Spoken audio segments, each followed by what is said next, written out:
Welcome to conference this week. We're doing a continuation of our studies on breath. We've gone from oxygenation, getting more inhaling in our practice, bigger inhales in our life, to last week we studied what? What was last week? Retention, breath retention, something that we don't actually do in our Ashtanga practice, we do separately in our pranayama practice. And we talked a little bit about what is the point of doing breath retention. We watched a TED Talk by Stig Svensson, hanging out with the sharks underwater, holding his breath for over 20 minutes. And he told us that one of the great benefits of training yourself to breathe and hold your breath is that we're going to actually increase our lung capacity and our longevity. And as we age, the lungs shrink. And so the more we can do this breathing and breath retention, they grow stronger and all that good stuff. So that was last week. We talked about using breath and movement together. We talked about the more that we can use breath retention, we can make our brains a little more elastic, right? Some neuroplasticity. So this week, I'm going to tag on that into a different TED Talk that we watched a couple years ago with a social psychologist, Amy Cuddy. Do you remember what her TED Talk was about? Posturing. So this kind of follows suit. Remember, Stig was saying that the problem that our lungs are shrinking is because we're sitting like this for 14 hours a day. Like this, sitting in our chairs like this, doing all this stuff. So 14 hours of that, we already know from being Ashtangis here, Pacific Ashtanga, what that does to the psoas muscles, the hip flexors, the lower back, the chest. So he added to that, that's part of the reason why the lungs are shrinking, is that we have this closed-in posture for many hours a day. So moving forward with that to Amy Cuddy, I'm bringing this into her because her TED Talk was about posturing from a psychological point of view. So if I came here today to do conference and I started like this. Okay, today we're going to do conference on breath. What do you guys think? What's with her? Right? So what is this kind of posture? I mean, I'm not in a chair, but you guys can see like posturing like this. What does that tell us when you're with someone that's crossing and caved in and looking down and closed? What else? Uncomfortable, maybe afraid, maybe intimidated. Lots of emotions go with this kind of closed posture that we do.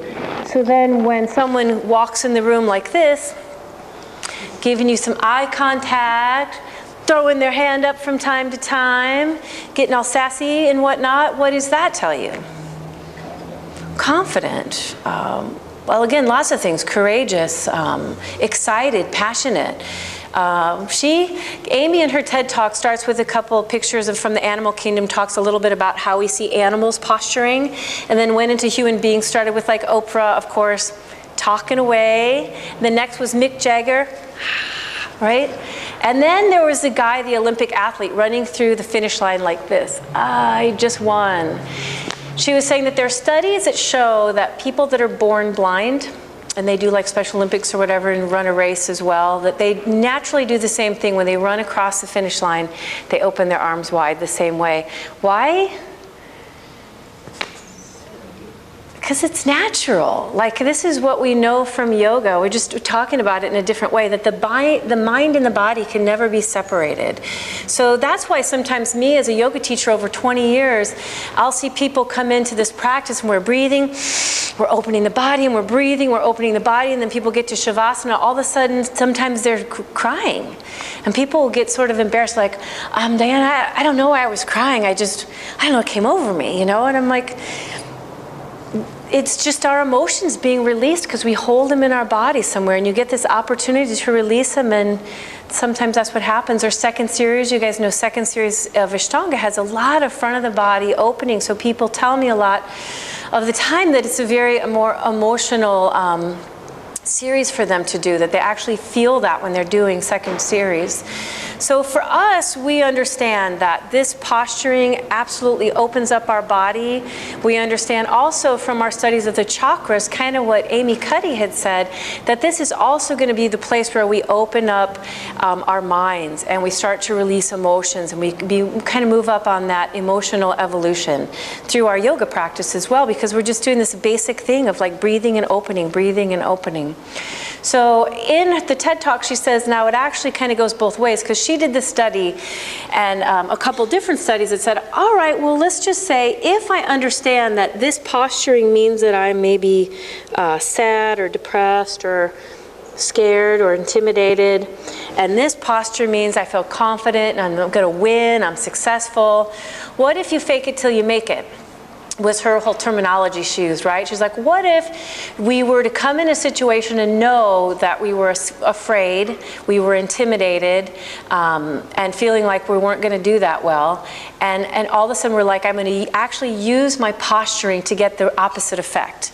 So I walk in here and I purposely put my hands on my hips, I pause in between what I'm going to say, I look directly in Gina's eyes, and every now and then I throw my hand up like this. And what do you think her studies found? Did it work? I wouldn't be telling you about it, right? Absolutely worked. If you could switch your posturing, it actually switched how you felt and your moods and all this stuff. So, so her thing at the end was, we had like the Wonder Woman's dance. It was all, you know, fake it until you make it and get out there and use your posturing in life.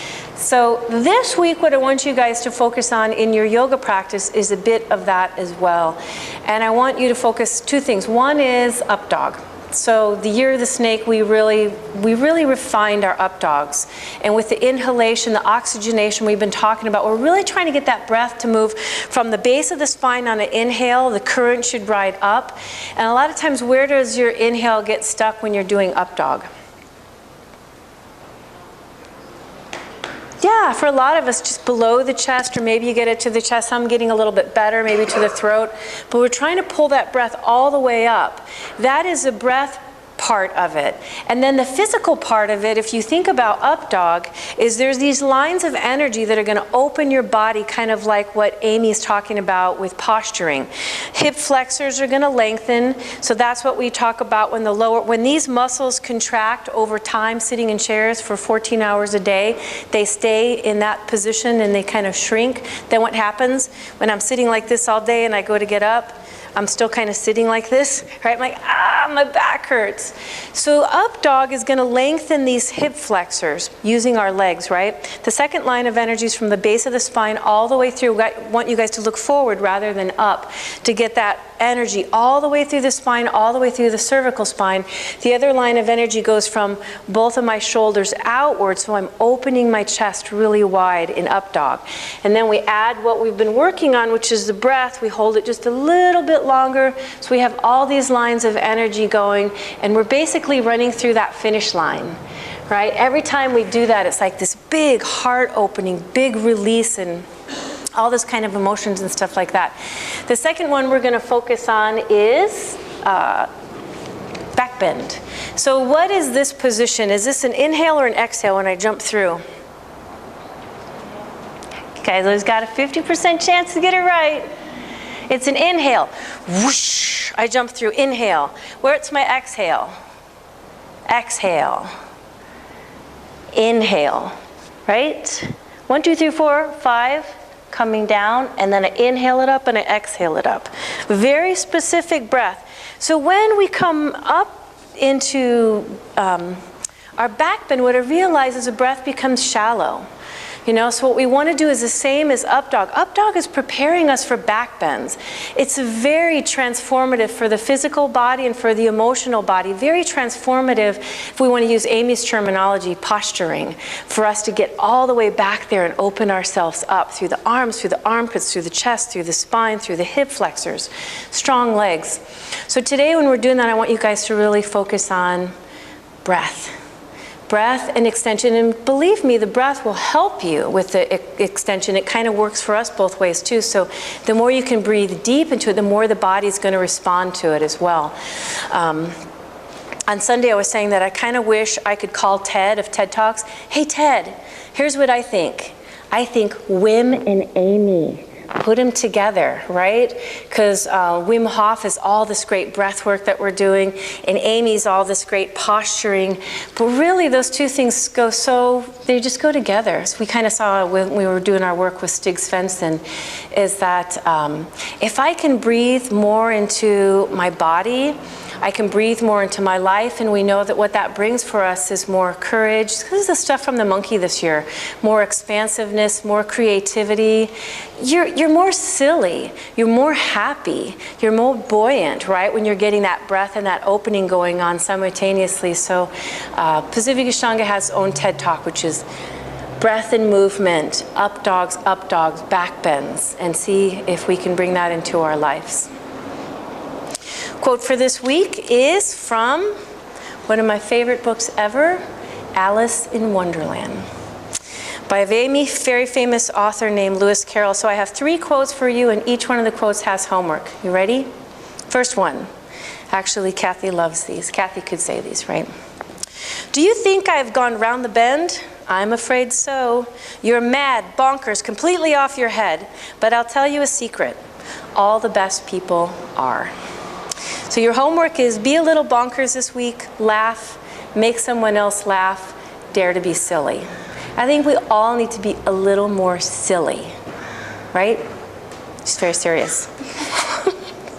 Second quote. Why sometimes I've believed as many as 6 impossible things before breakfast. That's cool. So with our year, the monkey, being creative, being open, being passionate, I want you guys to think of impossible things when you take those first 10 breaths in the morning. Last quote, this is when the Mad Hatter was talking to Alice. You'll remember this one. You've used to be much more muchier. You've lost your muchness. Very sad. So this week, I want you guys to embrace your muchiness. Be as much as possible. Be as expansive as possible. And remember, everything we do on our mat is really about what you're going to be doing in your lives.